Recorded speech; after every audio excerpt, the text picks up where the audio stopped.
और ठाकुर जी ने धीमे धीमे घूमना शुरू किया, अपने कमर पे हाथ धर के ऐसे घूमने लगे। घूमते घूमते घूमते ऐसी गति पकड़ी, महाराज कोने में खड़े थे, बीच में आ गए।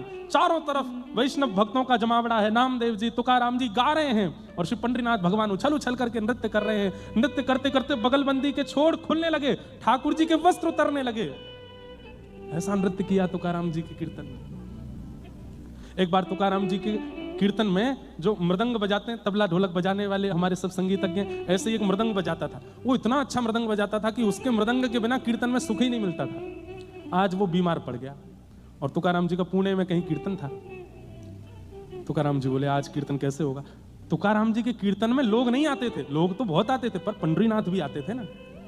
पूरी व्यवस्था पंडरीनाथ भगवान ही देखते थे कि आज के कीर्तन में कोई विघ्न नहीं आना चाहिए।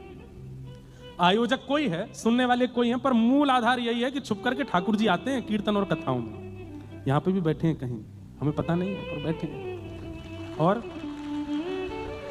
तुकाराम जी के कीर्तन में ठाकुर जी पहुंचे, एक एक चीज ठाकुर जी देखते हैं। सब ठीक है ना, वैसा ही सुख मिलना चाहिए जैसा परसों के कीर्तन में मिला था, तभी नाचने में सुख मिलेगा।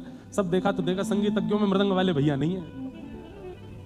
तुरंत ठाकुर जी, हवा की गति है, वो तो भगवान है, तुरंत पहुंच के घर जाके देखा तो वो तो बीमार पड़ा था। बाकी के संगीतज्ञों ने जाके कहा भैया आज तुम नहीं आओगे। बोले मेरे तो उठा ही नहीं जा रहा, बुखार चढ़ा है, मैं तो नहीं आ पाऊंगा, आज कोई और व्यवस्था कर लो। सब संगीतज्ञ आ गए, तुकाराम जी मंच पे आके बोले कहाँ है भैया, मृदंग वाले भैया नहीं आए। बोले उनको तो बहुत तेज बुखार है, वो नहीं आ पा रहे। इतने में ही देखा घुंघराले केस थे मृदंग वाले भैया के भी, ऐसे ही घुंघराले केस, और आज तो अलग ही चमक रहा है, ऐसा ललाट पर तेज, और इतनी फुर्ती से दौड़ता हुआ आ रहा है। अरे तुकाराम जी रुक जा, आ गया मैं, आ गया, अभी आता हूं। और लेकर के मृदंग अपनी गोद में आज जैसे ही त्रिकट देना प्रारंभ किया, महाराज बिना कीर्तन के ही झूमने लगे सब लोग। ऐसा मृदंग बजाया, ऐसा मृदंग बजाया कि आज के कीर्तन में तुकाराम जी भी नृत्य करने लगे। कीर्तन पूर्ण हुआ।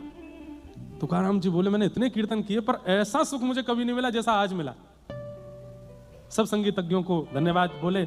मृदंग वाले भैया कहां गए? बोले वो तो बजा के चला गया। सब बोले भैया उसको जाके धन्यवाद कह देना। बाकी के संगीतज्ञ उसके घर गए, बोले तुम बड़ी जल्दी भाग के आ गए कीर्तन से। तुकाराम जी ने बहुत धन्यवाद किया, आज बहुत आनंद आया। बोले अच्छा, मेरे बिना आनंद आया आप लोगों को?